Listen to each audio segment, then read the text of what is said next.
সভাপতি জনাব সাদিক কায়েম, যিনি আসলে সমন্বয়কদের একজন ছিলেন, তিনি তো তিনি তো আর ইসলামী ছাত্র শিবিরের পরিচয়ে সমন্বয়ক ছিলেন না, তারকে আরেকটা পরিচয় নেওয়া হয়েছিল, তাই না? ব্যাপারটা কি এরকম? মানে বুঝলেন, মানে সমন্বয়ক হিসেবে সমন্বয়কের ক্ষেত্রে আমরা স্পষ্ট করতে পারি যে আমাদের অনেক জনশক্তি আন্দোলনে ছিল, সরাসরি আন্দোলনে ছিল, এবং এই আন্দোলনে আমি মনে করি যে এই আন্দোলনের অন্যতম স্টেক হোল্ডার হিসেবে ইসলামী ছাত্র শিবির ভূমিকা পালন করেছে।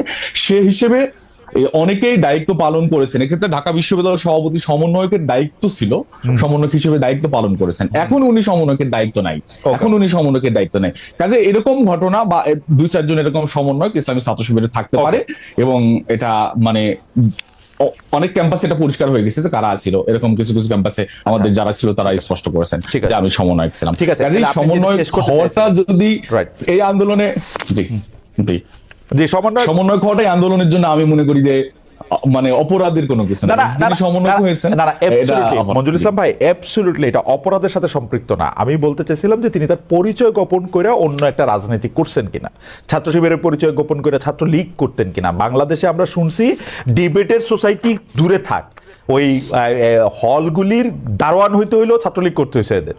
ডিবেটের সোসাইটি তো ছাত্রলীগ না করে করতে পারবে না, মানে আমরা 15 বছরে আমরা যত জানি আর কি, সেইটা উনারা দলের সিদ্ধান্তে করছে না ব্যক্তিগত সিদ্ধান্তে করছে, সেটা ছিল হচ্ছে প্রশ্ন।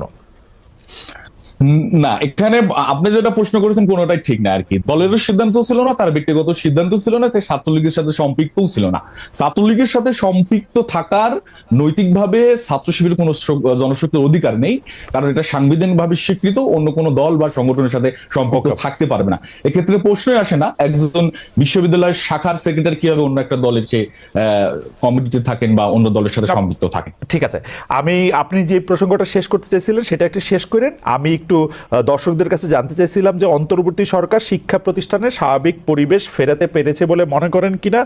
দর্শকরা সমান দুই ভাগে ভাগ হয়েছেন, শতকরা 50% মনে করছেন যে হ্যাঁ ফেরাতে পেরেছেন, শতকরা 50% মনে করছেন যে ফেরাতে পারেননি। 69,000 দর্শক আমাদেরকে ভোট বা সিদ্ধান্ত পাঠিয়েছেন। আপনি যেটা বলতে চাইছিলেন যে প্রসঙ্গে, আমি সেটা যদি একটু বলেন।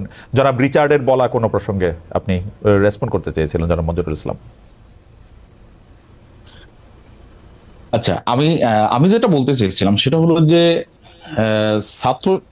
ছাত্র শিবিরের মানে এই ক্যাম্পাসের ছাত্র রাজনীতি প্রশ্নটা আবার মনে করলে ভালো বেটার হবে আর কি। প্রশ্নটা আমি একটু কনফিউজ হয়ে গেছি।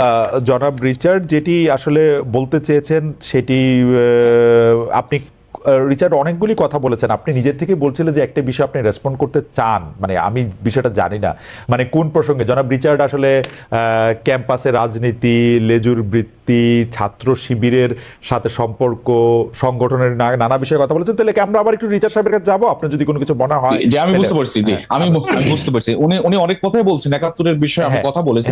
5 আগস্টের পরের উনি বলছেন 5 আগস্টের পরও ছাত্র শিবিরের কার্যক্রম অস্পষ্ট বা এই জাতীয় কথা বলেছেন। আমরা এখানে স্পষ্ট করে বলতে পারি যে 5 আগস্টের পরে ছাত্র শিবিরের কার্যক্রম বা আগের কার্যক্রম সবসময় ছাত্র শিবিরের কার্যক্রম ওপেন ছিল, এবং 5 আগস্টের পরে ছাত্র শিবির সেই স্পেসটা পাচ্ছে, যে স্পেসটা 5 আগস্টের আগে পাইনি।